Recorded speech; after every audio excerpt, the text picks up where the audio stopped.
Assalamualaikum warahmatullahi wabarakatuh. Perkenalkan, nama saya Nahdah Ayatillah dari jurusan Ilmu Kelautan. Pada kesempatan kali ini, saya akan menyampaikan beberapa poin tentang akuariologi dan akuarium. Yang pertama, kita membahas pengertian dari akuariologi dan akuarium. Akuariologi merupakan suatu studi yang mempelajari tentang sistem pengelolaan perairan yang terkontrol, di mana jika ditingkatkan bisa dijadikan suatu program penelitian, pengelolaan, pendidikan, dan konservasi yang terintegrasi. Akuarium. Apa sih akuarium itu? Akuarium merupakan suatu vivarium atau tempat buatan yang menyerupai lingkungan alami, di mana di dalamnya itu terdapat satwa dan lingkungan air dengan sisi-sisi transparan guna display umum. Yang kedua, kita membahas sejarah akuariologi. Berawal dari akuarium publik pertama yang disebut dengan Fish House, yang merupakan zoological garden yang terdapat di London pada tahun 1853. Di sini ditampilkan akuarium-akuarium, baik itu akuarium air tawar maupun akuarium air laut. Dari waktu ke waktu terjadinya beberapa perkembangan mengenai sistem teknis penanganan dari akuarium, seperti filtrasi, aerasi, dan sirkulasi. Selain itu, terjadi juga inovasi-inovasi dalam perkembangan akuarium, yaitu kita dapat menampilkan sebuah tema dan bentuk di dalam akuarium yang dikenal dengan aquascape. Sehingga akibat dari perkembangan-perkembangan, maka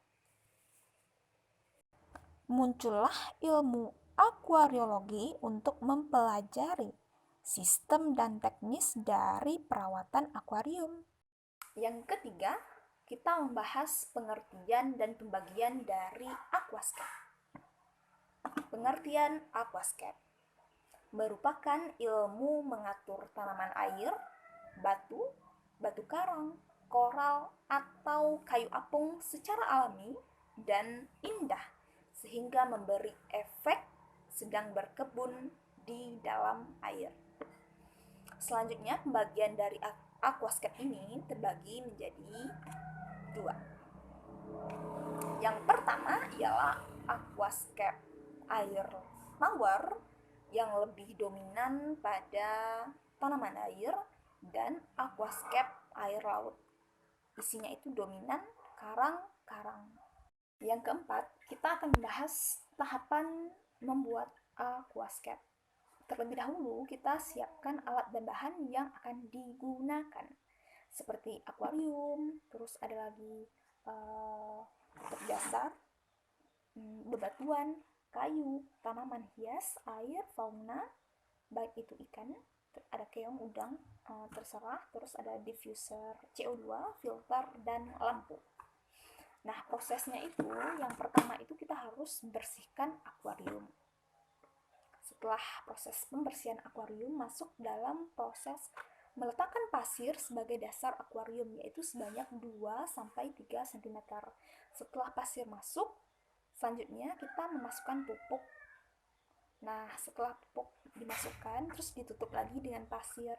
Tujuannya kenapa harus ditutup lagi dengan pasir? Supaya pupuk ini tidak menyebar ke berbagai tempat, nanti takutnya mengeruhkan perairan. Nah, setelah itu kita masuk dalam proses mendekor bebatuan dan kayu di dalam akuarium. Setelah itu kita masukkan tanamannya, nah tanaman air. Setelah itu kita isi akuarium dengan air sampai penuh. Nah, jika sudah penuh, jangan lupa untuk membuang air 70% dari total air itu, agar zat-zat yang berbahaya yang tertempel pada benda-benda tadi terbuang. Selanjutnya kita pasang yang namanya perangkat pada akuarium. Ada 3 tadi, baik itu filter untuk menyaring air, terus ada diffuser CO2 membantu tanaman dalam proses fotosintesis, dan ada lagi lampu memberi cahaya pada tanaman untuk membantu proses fotosintesis. Setelah itu, perawatan aquascape pada 2 minggu pertama yang berfungsi untuk ekosistem di dalam aquascape berjalan.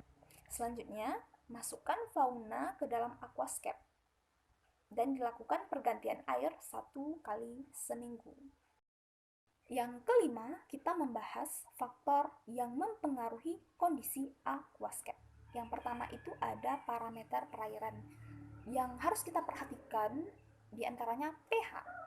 Kenapa? Karena pH yang ideal pada kondisi perairan di aquascape itu 6,5 sampai 7,5.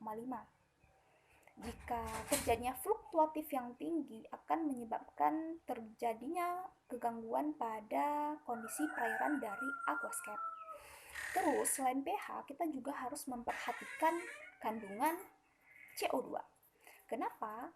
Karena jika kandungan CO2 yang tinggi pada perairan akan menyebabkan tingginya temperatur di aquascape. Kenapa tinggi? Karena adanya aktivitas dari ikan yang meningkat. Selanjutnya, selain CO2, kita harus juga memperhatikan kandungan dari DO, dissolved oxygen atau oksigen terlarut, di mana jumlah dari DO di dalam aquascape ini harus memenuhi kecukupan dari makhluk hidup yang ada di aquascape. Terus ada temperatur. Nah, temperatur ini juga harus stabil di dalam aquascape, yaitu dengan suhu 25 sampai 26 derajat Celcius. Selain itu, ada juga yang namanya amonia. Nah, amonia ini merupakan hasil dari ekskresi ikan yang jumlahnya itu harus dikontrol. Jika berlebih akan menyebabkan terjadinya gangguan pada sistem perairan dari aquascape. Nah, selain parameter perairan yang harus diperhatikan, ada juga filtrasi, di mana filtrasi ini berfungsi dalam proses penyaringan air pada aquascape. Selain filtrasi, kita juga harus memerhatikan proses pemupukan pada aquascape. Nah, dalam proses ini yang berfungsi, yang sangat membantu proses pemupukan ialah sirkulasi air dari aquascape. Dengan sirkulasi air yang bagus, maka nutrisi akan sampai pada tanaman dengan baik. Maka, kesimpulan yang dapat kita ambil bahwa akuariologi ini merupakan studi yang mempelajari tentang akuarium. Mempelajari bagaimana cara mengontrol dari akuarium ini agar kondisi di dalam akuarium ini berjalan dengan baik. Selain itu, dengan mempelajari materi kali ini, semoga kita dapat menghasilkan sebuah karya aquascape dengan keindahan dan tetap menjaga kelestarian ekosistem yang ada di dalam aquascape tersebut.